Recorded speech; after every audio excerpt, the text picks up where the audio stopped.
Assalamualaikum warahmatullahi wabarakatuh. Alhamdulillahilladzi hadana lihadza wa ma kunna linahtadiya laula an hadana Allah. Wassalatu wassalamu ala sayyidina Muhammadin wa ala alihi wa ashabihi al-a'immatil huda wattabi'ina lahum bi ihsanin ila yaumil hasyri wan najah. Yang terhormat para dewan juri yang dirahmati Allah, yang terhormat para pemirsa sekalian dimanapun kalian berada, serta yang saya cintai, pemuda-pemudi penerus bangsa dan agama. Yang pertama, marilah kita panjatkan puji syukur kepada Allah, Zat yang Maha Ghafur, Zat yang Maha Syukur, yang telah memberikan kita nikmat yang tidak dapat diukur. Sholawat serta salam kita haturkan kepada junjungan kita Nabi besar Muhammad, Sayyidas Sadat, pemimpin para umat, yang sama-sama kita harapkan syafaatnya kelak di akhirat. Dalam sejarah Islam yang telah kita ketahui bersama, bahwasannya begitu banyak peran dan sumbangsi pemuda Islam bagi kejayaan agama Islam dan kaum muslimin, serta terciptanya peradaban agama Islam yang lebih unggul. Salah satu contohnya ialah sahabat Usamah bin Zaid, yang mana ketika beliau berumur 18 tahun, beliau diperintah oleh Rasulullah untuk memimpin pasukan perang kaum muslimin melawan tentara Romawi. Lalu apa yang terjadi? Pasukan perang kaum muslimin berhasil menaklukkan tentara Romawi dengan kepemimpinan seorang pemuda. Maka dari itu, pemudalah yang memiliki potensi besar dalam mewujudkan kebangkitan dan kejayaan bangsa dan agama.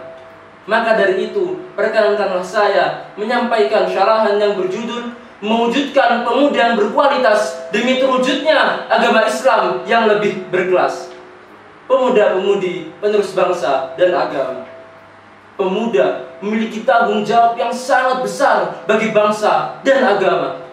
Dengan memanfaatkan kesempatan yang banyak dimiliki dan daya ingat yang sangat mumpuni, seharusnya mereka mampu mengembalikan nilai-nilai agama yang kini mulai sirna karena derasnya budaya barat. Ketika kita berbicara tentang peradaban Islam mendatang, maka pemuda Islam saat inilah yang menjadi penentunya. Survei menunjukkan bahwa penduduk muslim dunia dari tahun ke tahun selalu mengalami peningkatan dari segi kuantitas. Namun bagaimana dengan segi kualitas, terutama kualitas pemudanya? Terpampang jelas di hadapan kita bagaimana perubahan yang sangat signifikan, baik itu perubahan ke arah positif ataupun ke arah negatif. Tapi realitanya perubahan saat ini sangatlah miris. Bagaimana tidak, pemuda-pemudi saat ini banyak yang terjerumus ke dalam lingkungan mabuk-mabukan, narkoba, dan lain sebagainya. Akibatnya hari demi hari bangsa dan agama semakin dekat dengan kehancuran. Apa itu yang kita mau? Apa itu yang kita inginkan? Tentu tidak. Semua tidak lain karena adanya budaya barat yang tidak dapat disaring oleh pemuda-pemudi saat ini. Lantas, apakah semua pemuda akan terseret arus westernisasi begitu saja? Tentu tidak. Pemuda yang memiliki 3 poin penting inilah yang insya Allah akan selamat. Apa saja itu? Poin pertama, pemuda yang mengkokohkan imannya. Hal ini menjadi hal yang paling penting, karena imanlah yang akan menentukan nasib seorang kelak. Apakah dia akan merasakan kenikmatan di surga atau merasakan pedihnya azab di neraka selamanya. Sebagaimana kisah Ashabul Kahfi yang karena kekokohan iman pada dirinya, kemudian Allah berikan kepada mereka petunjuk, yang kemudian Allah abadikan kisah mereka di dalam surat Al-Kahfi ayat 13. A'udzu billahi minasy syaithanir rajim. Bismillahirrahmanirrahim. Nahnu naqussu 'alaika naba'ahum bil haqq. Innahum fityatun amanu bi rabbihim wa zidnahum huda. Dan kami ceritakan kepadamu Muhammad kisah yang sebenarnya. sungguhnya mereka pemuda-pemuda yang beriman kepada Tuhannya, dan kami berikan kepada mereka petunjuk. Jadi pemuda yang memiliki iman kuatlah yang akan mendapatkan petunjuk. Salah satu bentuk petunjuk bisa dengan berupa kecerdasan. Loh, kok bisa kecerdasan?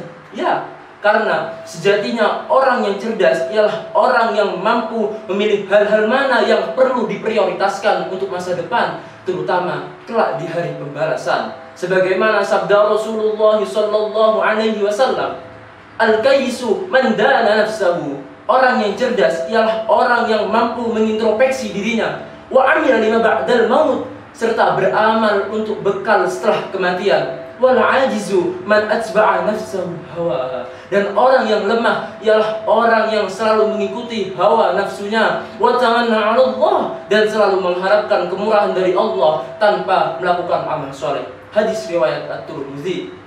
Dengan akal yang cerdas, maka seorang pemuda lebih mudah mengalahkan hawa nafsu yang ada pada dirinya dan lebih bersemangat beribadah untuk bekal kelak di akhirat.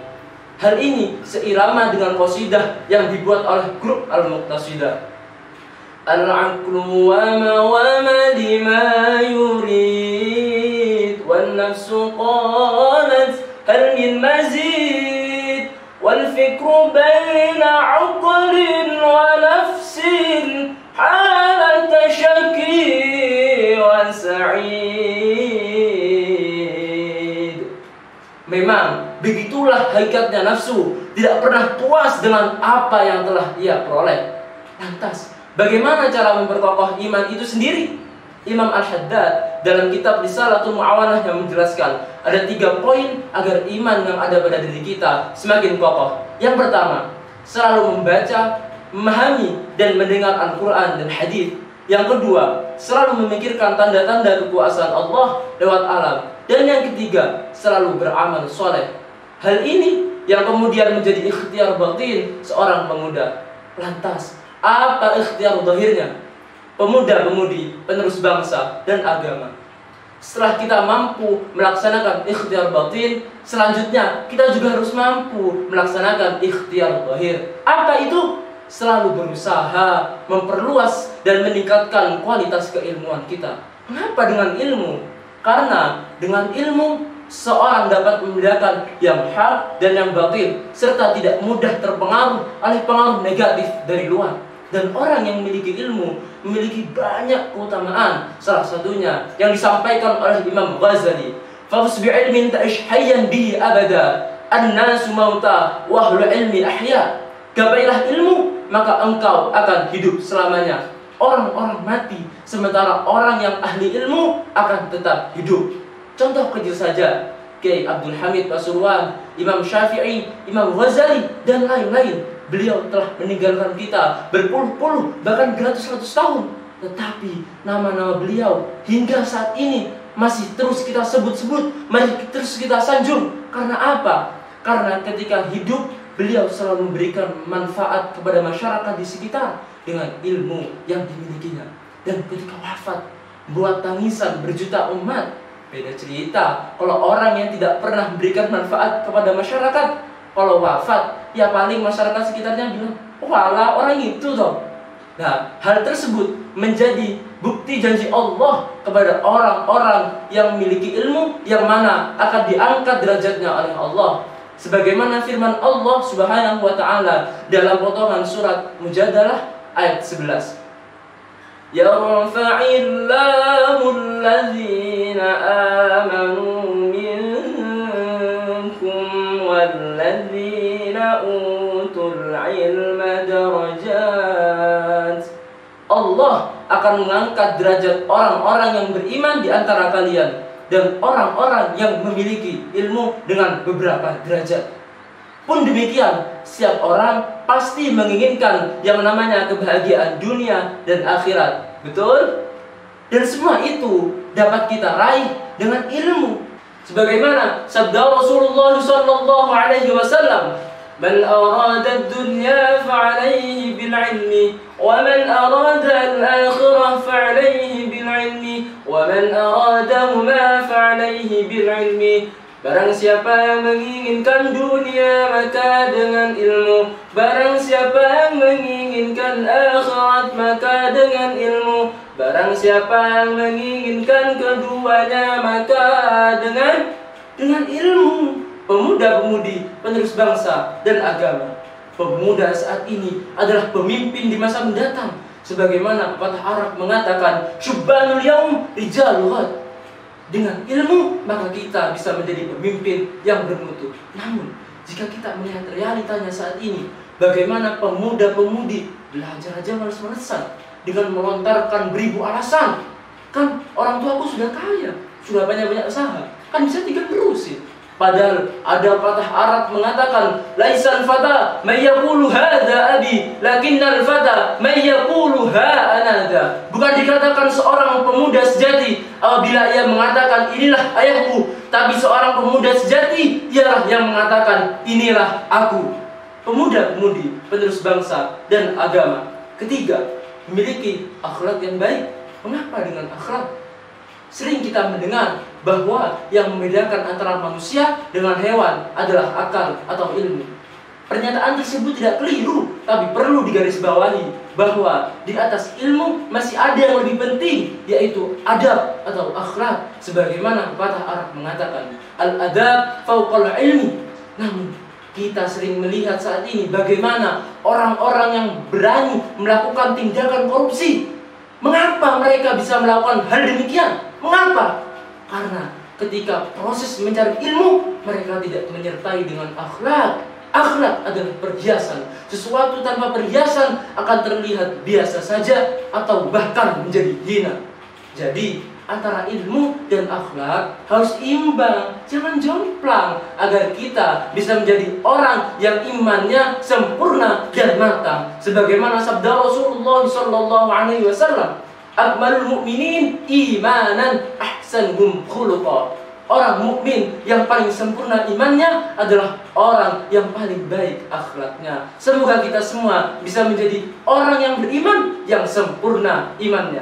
Pemuda-pemudi penerus bangsa dan agama, dengan memiliki iman yang kokoh, pengetahuan yang luas dan berkelas, akhlak yang indah bagai berlian dan emas, maka seorang pemuda dapat menjadi pemuda yang hebat, pemuda yang kuat, pemuda yang tidak mudah terseret budaya barat, dan pemuda yang kehadirannya ditunggu umat. Jadilah manusia luar biasa dengan melakukan hal-hal luar biasa di masa muda. Pada akhirnya, apabila 3 unsur di atas diaplikasikan, maka saya yakin Indonesia akan menjadi negara yang adil dan makmur, sebagaimana yang didamba-dambakan. Agama Islam menjadi agama yang lebih berkelas, sebagaimana yang kita semua harapkan. Ihdinas siratal mustaqim. Sekian dari saya. Assalamualaikum warahmatullahi wabarakatuh.